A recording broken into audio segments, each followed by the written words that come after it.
বিশ্বনবী বলতেন আলাইকুম বিআলবানিল বাকার, তোমরা গরুর দুধ খেও। ফাইন্নাহা তুরাম্মু মিনাল আশজার, কেননা গরুর দুধ সবুজ ঘাসপাতার নির্যাস।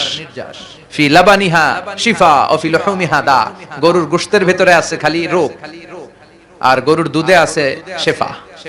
সুবহানাল্লাহ পড়েন। এজন্য গোশত খাবেন, অল্প খাবেন, তো কম খাবেন, দুধ খাবেন বেশি। অনেক ডাক্তার আছে এরা বলে যে লাল গোশত যারা খায় এরা যেন আমার সিরিয়াল না ধরে, কারণ আমার ওষুধে ধরবে না এদের। দুধ খাবেন, দুধ হচ্ছে সুষম খাবার, এটা জান্নাতি খাবার। জান্নাতীদের জন্য 4টা ঝর্ণা থাকবে, একটা হচ্ছে দুধের ঝর্ণা। এটা সুষম খাবার। আপনি পানি খেয়ে 2-1 দিন বাঁচতে পারবেন। পানির মধ্যে যদি লবণ ছিটিয়ে দেয়া হয়, লবণে আছে সোডিয়াম ক্লোরাইড, আরো অনেক দিন বাঁচবেন। আর দুধ খেয়ে আজীবন বাঁচবেন যদি হজম করতে পারেন। বিশ্বনবীর খাবারের তালিকার শীর্ষে ছিল দুধ। তিনি দুধ খেতে পছন্দ করতেন, তিনি মধু খেতে পছন্দ করতেন, তিনি রুম্মান মানে ডালিম ফল খেতে পছন্দ করতেন, তিনি বালাহ খেজুর খেতে পছন্দ করতেন, তিনি খুবজ রুটি খেতে পছন্দ করতেন, তিনি খাল ভিনেগার সিরকা খেতে পছন্দ করতেন, তিনি খাসির বাজুর গোশত সিনার গোশত খেতে পছন্দ করতেন। বিশ্বনবী লাউ খেতে পছন্দ করতেন। লাউ খান তো নাকি কোন স্বাদের লাউ বানাইলো মোরে, আগা খাইলাম ডোগা খাইলাম, এগুলো বললেন না। বিসমিল্লাহ বলে খাবেন, খাওয়ার পরে কি পড়বেন? আলহামদুলিল্লাহ। লাউ খেতেন বিশ্বনবী। মাশরুম খেতেন।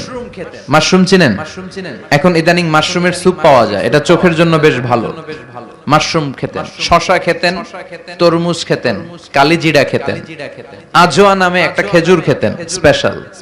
বিশ্বনবী বলেন মদিনার আজোয়া খেজুর যদি কেউ প্রতিদিন সকালে 7টা খায়, ওই দিন কোনো সাপে কামড় দিলেও বিষে ধরবে না, ব্ল্যাক ম্যাজিক করলে ক্ষতি হবে না, জিন পরীর জাদু টোনায় তো কাজই হবে না। সুবহানাল্লাহ পড়েন। এগুলো পড়ে রুকিয়া করবেন। রুকিয়া ইসলামের সুন্নাহ, আর তাবিজ ঝুলানো নিষেধ। তাবিজ ছিঁড়ে ফেলবেন আর রুকিয়া করবেন।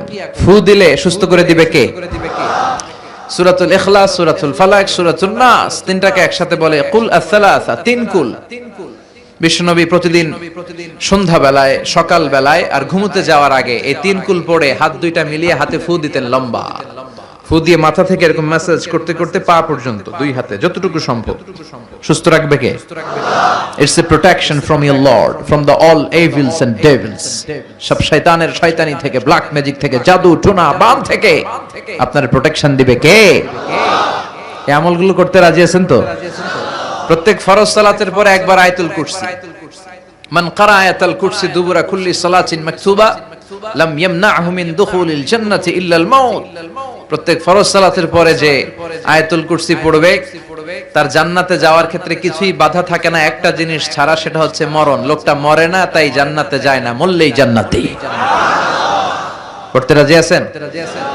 এই তাসবিহগুলো পড়ে না, সালাম ফিরায় আসসালামু আলাইকুম ওয়া রাহমাতুল্লাহ, আসসালাম, আল্লাহুম্মা আমিন, ইয়া আরহামার রাহিমিন।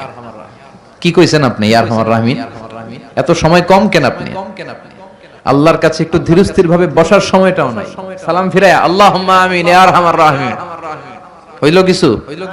তাসবিহ পড়বেন। সুবহানাল্লাহ 33 বার, আলহামদুলিল্লাহ 33 বার, আল্লাহু আকবার 33 বার, লা ইলাহা ইল্লাল্লাহু ওয়াহদাহু লা শারীকা লা, লাহুল মুলকু ওয়া লাহুল হামদু ওয়া হুয়া আলা কুল্লি শাইইন কাদির। এগুলো পড়তে রাজি আছেন তো? আল্লাহ আমাদেরকে বোঝার তৌফিক দাও, আমরা পড়ি আমিন।